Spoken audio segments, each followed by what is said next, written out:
Hello, everyone, and welcome to the Honor the Feminine podcast. I'm your host, Shannon Ledford, and today we have the amazing Jenn Bradshaw Almond with us. As you know, we're starting our episodes now with an oracle card, and as Jenn and I got to talking, the oracle card that came up today felt very aligned, as they very often do. But today's card is from the Dragon Oracle by Diane Cooper, and it's the dark blue galactic dragon. Helps you listen to the voice of the universe, ignite the codes of your master blueprint, access cosmic wisdom, and enter higher service. And it has this sense of communicating with the masters of the universe, the intergalactic council, in this time of deep listening and service. And we're gonna kick it off with, as we started to talk, it became very clear that we're gonna get some intergalactic council master wisdom today around the moon and what's going on and the planets. And Jenn, welcome. Thank you so much, Shannon. I am so honored to be on this podcast with you and all your listeners. So thank you so much. I'm so excited. Can't even tell you. Me too. I'm excited to be together. We always have fun. So Jenn, tell us about you. Share yourself with us. Absolutely. It's funny that you picked that dragon card because I was born in 1976, the year of the dragon. So I think that that's very auspicious. I really do. I didn't even get a chance to tell you that. Also, for your listeners, all of that card is auspicious because I'm an astrologer and energy healing coach. That's what I do for a living. That's how we've met. And we just, when I start talking about the stars, I can't shut up. I don't know what happens to me. Some people might say it's your channel, and I don't know. Like, I'm such a practical person that I'm like, no, this is just like sacred science. And so I think it's another auspicious thing for the oracle card of being the dragon. Listening to you do the introduction, one of the things that, I'm such a teacher at heart, one of the things that came to my mind was I'm sitting here, and many of us, if we can go back into Egyptian mythology and talk about things, but what came to me was the goddess of the sky, the galactic, the stars, the cosmos. And the mother of the stars, her name was Anut. Mm-hmm. And her daughters were Isis and Nephthys. And of course, many of us that are divine, feminine women can identify definitely with Isis. I'm going to be completely honest. Of the sisters, I am straight up Nephthys. And it makes sense because she is actually the one that shepherded the dead, built, really used more of the healing arts, like a healer coach. So I just think it's just like everything leading into this intro, leading up to this card was just so beautifully orchestrated. You just couldn't make it up. I so can't make it up. And I often am like, I'll often still say, I can't believe this came up. And yet it happens so often that I do believe. Mm-hmm. My practical self really believes. And I love that you say practical self, because it's one of the things that's happening. And we were touching about this when we were just kind of jamming. It's one of the things that's really happening right now in the energies in the cosmos. How do I not geek out, but be able to share? One of the biggest shifts that happened in the cosmos recently on May 15th was Uranus moved into Taurus. And, if you do or don't follow astrology, I get a lot of people like, oh, I love astrology and my sun sign's this. And, there's so much to astrology. There's so many aspects and facets beyond the Western. But what's so important about Uranus moving into Taurus was it is totally shaking up and breaking up everything. And Taurus is an earth sign. Like, I keep my lessons of astrology super, super simple. I like to stay in the elemental level. I'm also a priestess and shamanic practitioner, all things in that energy realm. So I try to make it palatable for people. Yeah. So the shift of Uranus moving into Taurus is really a big deal for us. It's like another phase for the collective, for society. Mm-hmm. One of the things that I love to kind of just compare this to for your listeners with the shift is something we were talking about earlier. Was it wasn't until I think it was May of 1968 through 1976, Uranus actually went through an air sign of Libra. And that's an air sign. So it's obviously different than the element of Earth. Here's the thing, though. If we think about the 70s, we think about the free spirited, we think about the hippies, we think about breaking the normal belief system. It was really a mind thing. New paradigm. Well, totally new paradigm, right? Very blatant new paradigm. We still talk about like the 70s as its own type of generation, or the 60s as its own type of generation. The thing that's really comparable to it is that the fact that the sign of Libra is also, the sign of Libra is ruled by Venus, and so is the sign of Taurus. So we're going to see the shifts are going to be very similar about love, but instead of it being kind of an airy, fairy kind of belief, it's going to be about tangible stuff and earthly possessions and practical ways. And it's really kind of auspicious too, because at the beginning of the year, I think I don't have my almanac right in front of me, but just at like the New Year time period, Saturn moved from what sign was it before? It was in Sagittarius. So it moved from Sagittarius into Capricorn, another earth sign. So we've got these, and Pluto's already in Capricorn. So the three outermost planets that don't give a crap about your day-to-day life, that really are for the collective and consciousness, are all in earth signs. So California, just be careful. You know, I'm just talking about earthquakes. Just gonna throw that out there.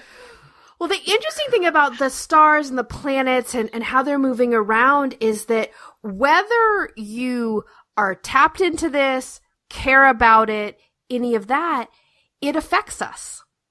It affects you whether you tap into it some or not, because we live in a collective energy. It's like the ancestors, whether you acknowledge that they're there or not, they're around you, right? Whether how you're in relationship with it is only the question. So exactly. Yeah, it's a very interesting stepping in and knowing more just helps me navigate a bit. And so can you talk a little bit about your experience with that and how things have shifted as you've gotten to, from a place of, I imagine there was a time when you didn't know that much about astrology, to your geek out day to day of now. So my previous life, or in another lifetime, past, present, or otherwise linear, I actually was a systems engineer for the federal government. I was a director. Of course I was. I grew up as a military brat in Northern Virginia. I used to say that I would bleed red, white, and blue. It was very patriotic. What I didn't realize as a sun sign in Aquarius was my core value was freedom. It just happened to align with being patriotic. Whatever. I was actually adopted from a family. I only knew my parents. I was adopted when I was 2 days old. I was adopted from the Philippines. And I grew up a very unique individual I was born in the 76, like I said, where biracial families was not common. Like, this wasn't common. So,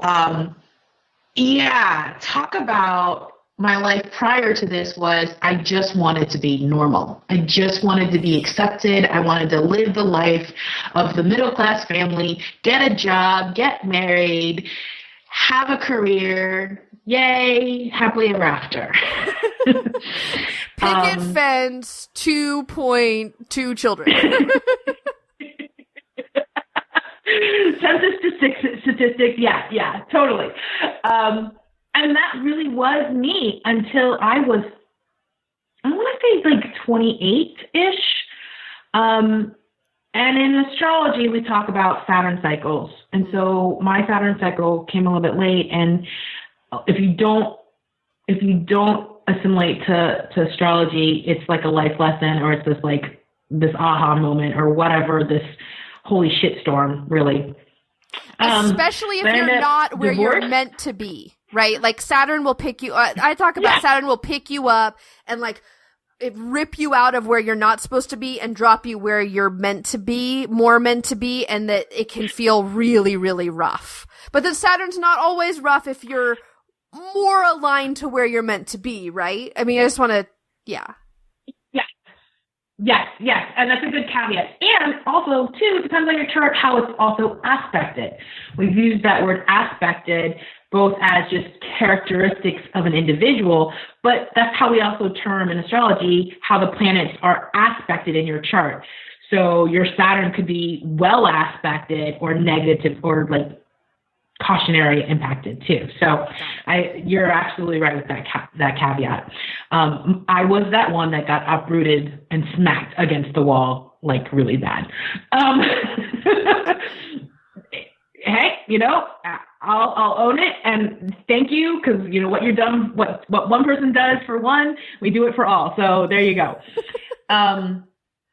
Yeah. So, that was my life beforehand. And I actually was in a lot of physical chronic pain. I was heavily overweight. I was like 240 pounds. I'm 5'4". I was very rotund. I won't go lie.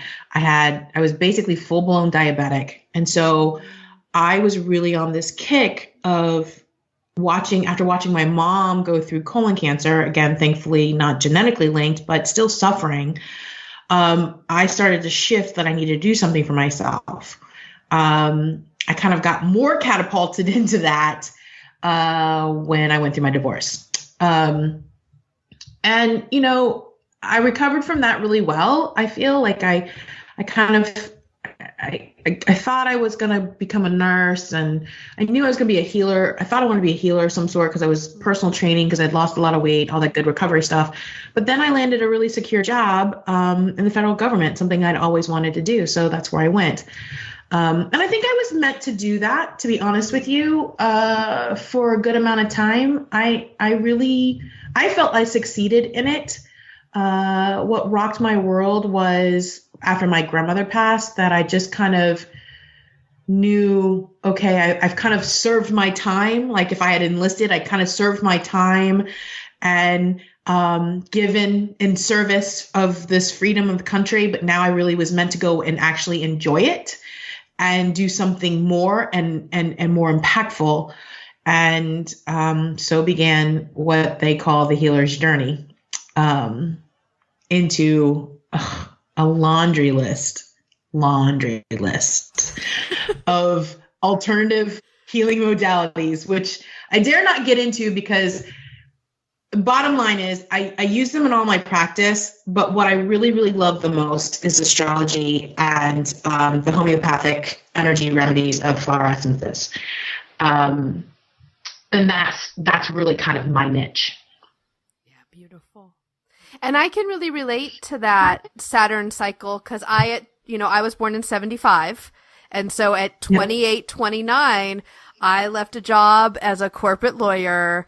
I started traveling around the world. Like things had been spiraling down before that, and it was a big shift. It was a life altering, total different trajectory shift. And it's so interesting to feel into what was going on astrologically, and we can backtrack it. You and I, we've done that together. It's really great to feel that because there's, like legitimizes it in some ways, right? Like it like takes what we know innately and says, yes, that is true because it shows up here in the sacred science. Yeah. And I think just to like either reiterate that and just turn it another way, astrology is all about perspective, really. Because good, bad, and different, it's never wholly good, no wholly bad. There's always shades of gray. But also when people come to me when we first start working together, what illuminates is that their choices were not horrible. Like that was a choice, and it was there, it was in the stars. You could have gone this way, you could have gone that way. However, you went this way, and this is what happened. But now we can bring you back this way, and you know more. It's like taking your map, and this is what your map. Nobody gave you the key, when you were born. It wasn't in the day and age, back in sacred science when astrology was like just a normal tool that everybody used. We never grew up in that generation or in that century, mind you, that century. And we never learned to question those things, right? We just kind of grabbed our stuff and kept going. And so when people come to me and we open that door and then we go even further to kind of heal some of the things that have transpired using other, energetic healing modalities, the stars are just our map, right? It's a map of the world. It literally is just a map of the world. You can go anywhere. And to me, one of the things that I'm shifting in my own practice as an astrologer, because one of my teachers, I learned from Deb Silverman, so I have to give a shout out to her. She's she's been doing astrology for 40 plus years, started as a psychotherapist. But another one of her students, Jennifer, she asked me, what kind of astrologer do you want to be? She's like, because here's the thing, the 70s brought cookbook astrology. Again, we talk about the Aquarian age and all that good stuff and all the shifts and all these changes back in the 70s brought back the Western astrology. Yep. Well, that question always resonated in me as I did it. And one of the things that cookbook astrology that you see a lot of times when you Google stuff is a lot of gloom and doom. So I love that you actually picked up and said, well, Saturn isn't always bad, because Saturn can be marriages, can be moves, can be births, it doesn't have to be dramatic. Mine just happened to be that way. I'm in one now that doesn't feel dramatic, right? That yours, yeah. Where I can feel myself opening and that a lot's shifting and there's really rapid growth and that sometimes that feels bumpy, but I live with the same husband in the same place, in the same home. Like on the surface, it doesn't look like things are shifting at the rate that they are, right? So it's not always this like catastrophic, worlds turn upside down, which I think Saturn gets a bad rap for that sometimes. Oh, I totally agree. And you know what? And just because Saturn gets a bad rap, I have to throw this into, because my chart's ruled by him. Mercury gets a bad rap during retrograde. So I am constantly saying, if you were nicer to Mercury, you wouldn't have retrograde problems, because retrograde isn't meant to torment you. It's just meant to slow you down. And to be honest, I mean, we know in this day and age in technology, we need to slow down. That is the feminine going, hey, just chill out a little bit. Gemini, the two sides, is both masculine and feminine. So it's just his feminine side saying, okay, we need to just rewind a little bit. Do we really need to do we need to go back to that contract? Do we need to recommunicate that a little bit better? It's not meant to break you down. So I had to give a shout out to Mercury, because we have Mercury retrograde coming up this summer too. So yeah, and it's important because just like everything else, we can get conditioned to think about stuff a certain way. Oh, yes. Oh my gosh. I love how you said that, because just the other day I was watching a show on Gaia TV. It was it was an interview with Michael Gelb, and he's really into Da Vinci. He talks about these 7 principles of Da Vinci. And I just love something you said was, and one of the principles of Da Vinci is to be curious. and not be stuck in the same paradigm, and to look at things. And what Da Vinci does, what Da Vinci did in his principles, and one of his principles is he encouraged his students and other philosophers to look at things, one thing, in 3 different perspectives. And astrology is very similar to that, right? We can say a square or a trine is good or easeful or tension or bad. However, it doesn't mean, like, let's turn it another way. And what else is the aspect showing us? Oh, well, the aspect's actually in an earth sign, and you need to have more earth in your chart. So it's actually asking you right now to be more grounded and practical and logistic about what you're doing. So it's literally just a quick key for you. So I love that you said that, because I was really moved by Michael Gelb's interview on Gaia TV about 7 principles of Da Vinci. Can we shift gears a little bit and talk about the energy that's coming with the summer solstice in a couple weeks? Yeah, please. We totally can. Speaking of gloom and doom, just kidding. No. Speaking of what do we do with this stuff? Yeah. So, I follow a lot of astrologers, a lot of old school astrologers, just to help me be more, be aware of some of the shifts and changes and things that people will ask me to, and then bring it down at a lower level.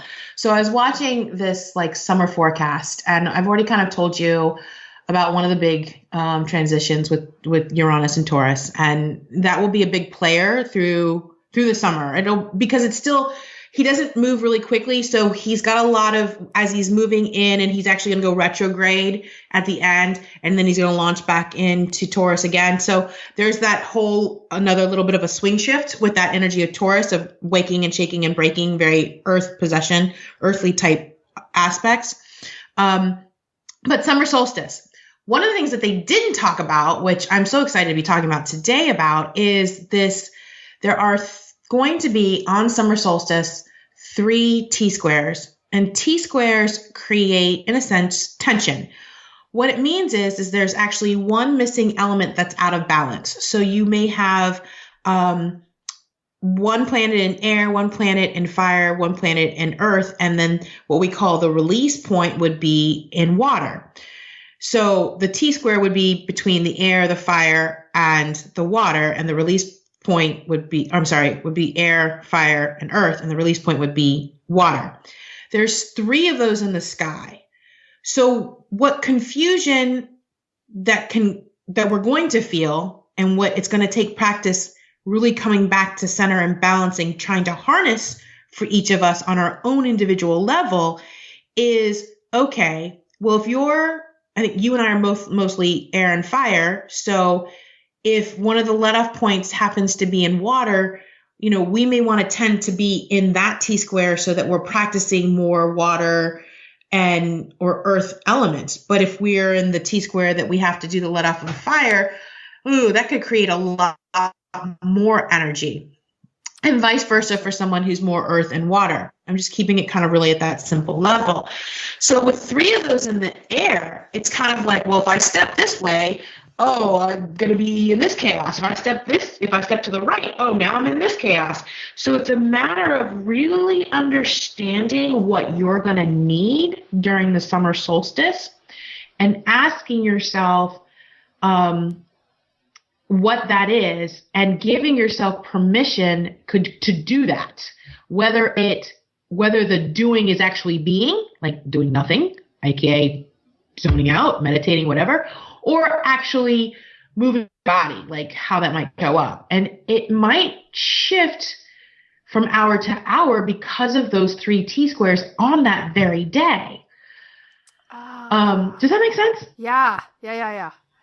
And so a lot of energy is coming through. Yeah? Yeah. So that's at a personal level. Let's take it to the Dragon's galactical level on this then. So one of the things that I really is so excited about, I'm so excited about, because I'm weird. Anyways, I'm so excited about it because normally in ancient times, the solstices, which was equal day and night, they were really reverenced. They were really important to ancient civilization, right? Whether it was winter or summer solstice.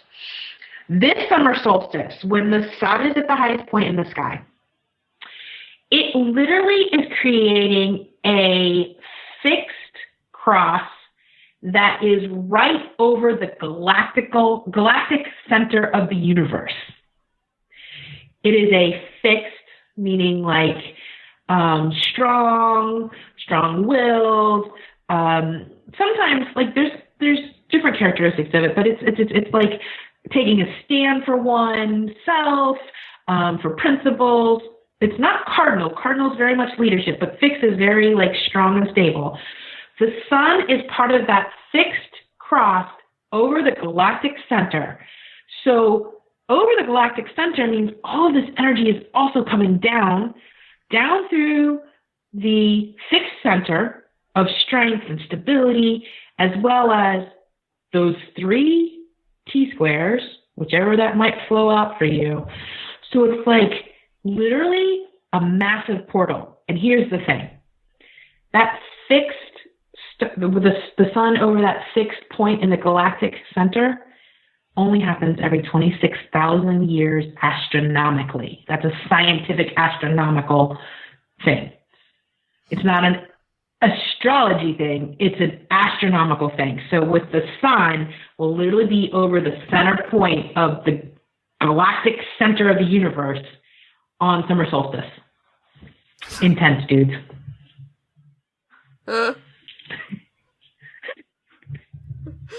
And the dark blue dragon. Galactic dragon today.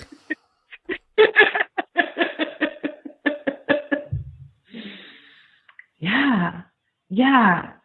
So there's a lot of energy to be harnessed. So really from that intense description, what I would offer to your listeners is, what part of the energy are you going to grab and use? Because it's free resource, right? It's free resource. Beautiful. You could be grabbing fire through the let-off point of fire. You could be grabbing fire. You could be grabbing You know me, I want to burn it up all the time. I'm like, let's burn. Burn it down. Let the phoenix rise. It could be air, like really more clarity. It could be earth, more productivity. It could be water, more emotion, empathy, intuition, whatever.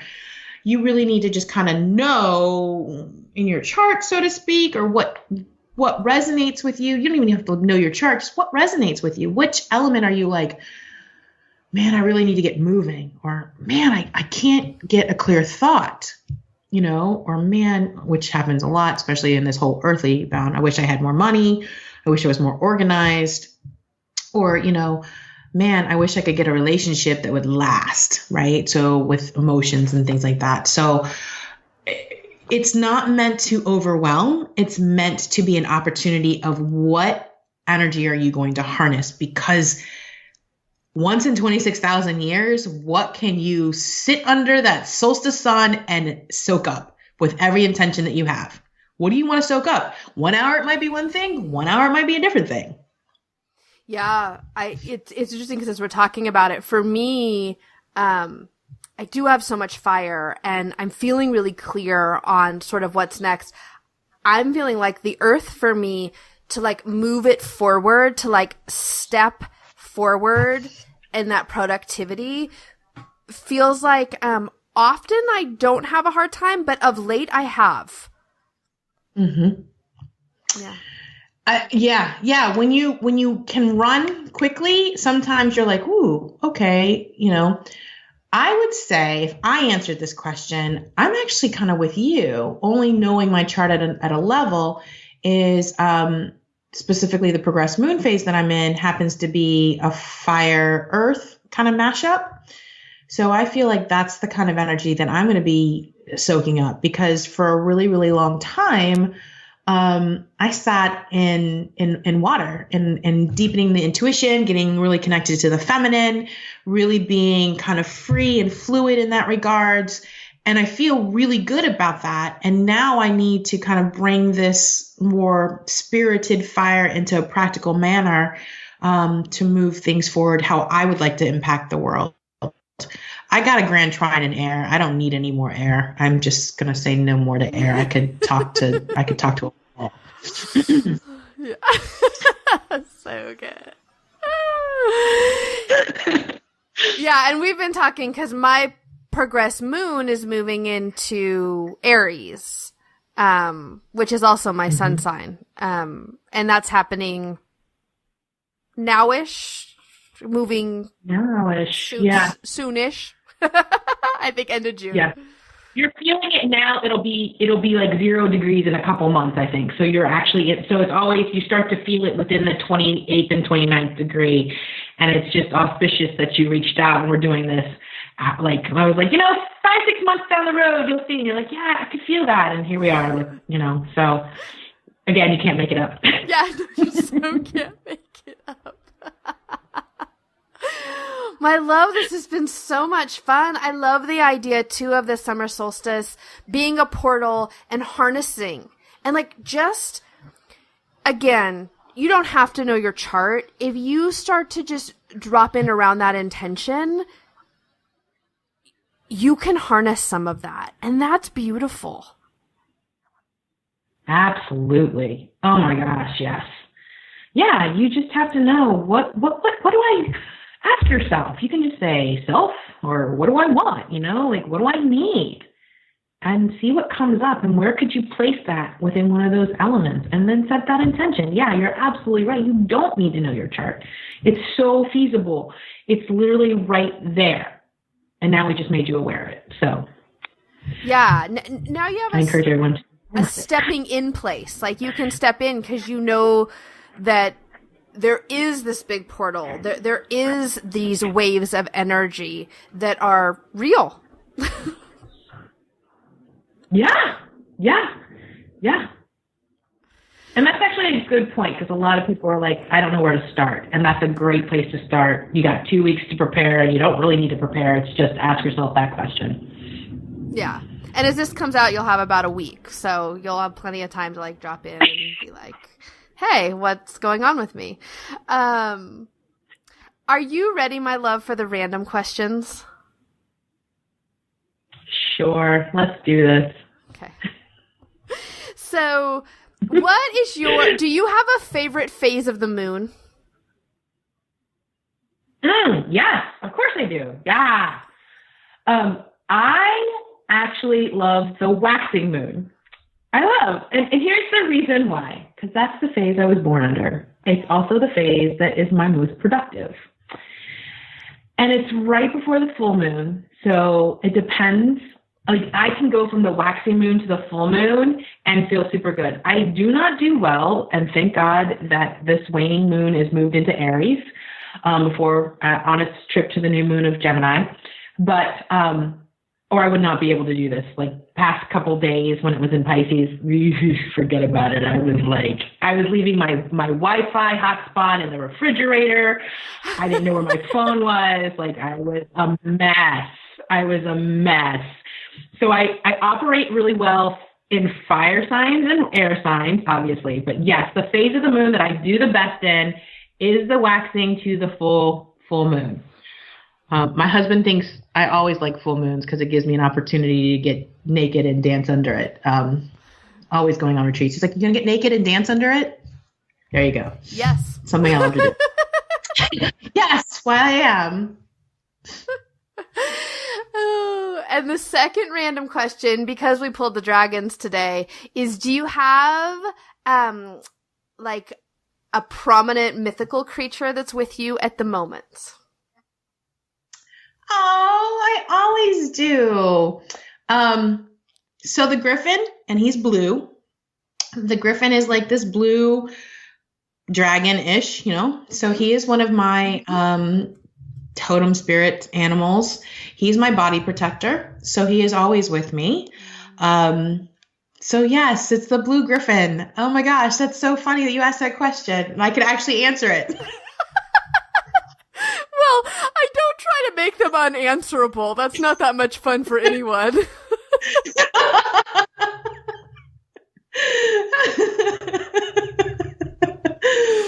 Oh, Jenn. So tell us, Jenn, Jen. How do we reach out and connect with you? How do we get more Jen in our lives? Oh, yes. How do you get more Jen in your lives? So I have a website. It's a little dated, as any entrepreneur will tell you, and it's simply my name. It's Jenn with 2 N's, Jenn Bradshaw, B as in boy, RAD as in dog, SHAW.com. That's my website. I'm on Facebook all the time. And my page is Modern Sacred Guide to Modern, why can't I say that? Modern Sacred Guide. That's what it is. And then on Instagram, it's my name. Oh my gosh, you would have thought I was in Pisces moon. In Instagram, it's Jenn Bradshaw 09. Here's I was going to tell you something. I forgot. Other ways. Yeah. So, there's another way. If you find me, I do a weekly show called The Sorcery Show, Wednesdays at 1 p.m. Eastern Standard Time. So cool. That's a really great way to find me. Totally great way to find me. And where do you do it? Do you do it live on Facebook? Where do you? Yeah, I do it live on Facebook, because, the algorithms, what do you do with your business page? So I just do it there, and then I share it out to different places, but that's where I jam right there on my Facebook page. And it really has to do. So I call it, I hate being called woo. I know I'm woo. I'm trying to change that terminology a little bit just because there's a connotation of being spacey, which guilty can be, but anyways, I digress. But I do it on Wednesdays, and the purpose of it is it's where the woo world meets the real world. And so where you and I talk about metaphysical things, philosophical things, and practical applications of both of them. So yeah, I started sharing because it was always something people were really, really curious about. Yeah. And what a beautiful way to share without anyone, and giving everybody just a chance to feel ya.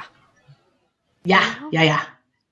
And I love to teach. It's good. My love, Thank you for today. I'm excited about the summer solstice. You've turned me on to setting my intentions and really feeling in. So I appreciate that. Yes. Oh, I'm so glad. And I really love the fact that we can kind of change the way we can use astrology, and we can use the stars as more opportunity and just merely a map. It's really just a benign tool for us to kind of feel into and choose our own adventure. You and I both grew up in the age of where we had those choose your own adventure books. I love them. So I know, right? I remember not liking the way one would end and be like, screw this. And then I'd, fast forward and go down another route. So really, you have that already. You've got your own choose your adventure book. It's just right there. Oh, I love it. That's a perfect way to end. Thank you, my love. Thank you so much, Shannon. I've enjoyed it immensely. Hello again, everyone. It was great to be with Jenn and to talk about the stars and the collective energy, and in particular, the energy around the summer solstice. Now, the summer solstice is tomorrow. When we recorded a couple weeks ago, I thought this would come out last week, but here it is today. And so I invite you to drop in and see what resonates around that energy that's coming our way with the summer solstice. And you can also connect with Jenn. You can get all of the links over on the show notes for this episode at honorthefeminine.com. I did want to note that I am going to do the final Shame Game episode as episode 108. I've sat down a couple of times to record it, and it just needed some more time. So I'm going to do a couple of interviews, and then at episode 108, we will wrap up the Shame Game series. Additionally, if you're looking to work with me, I'm going to have some opportunities for that in the fall. There'll be some one-on-ones with my Fire Activation series, and then a group program, the Down and Dirty podcast course, if you're wanting to podcast and share your voice and express your truth. So if you want to learn more about that, you can go to the Work With Me tab over at honorthefeminine.com and share your email with me, and I can share some information as that becomes available late summer, early fall. All right, subscribe to the podcast. We're going to do some interviews coming up that I'm really excited about. I've started the new interview series, and it feels really good. Have a great day.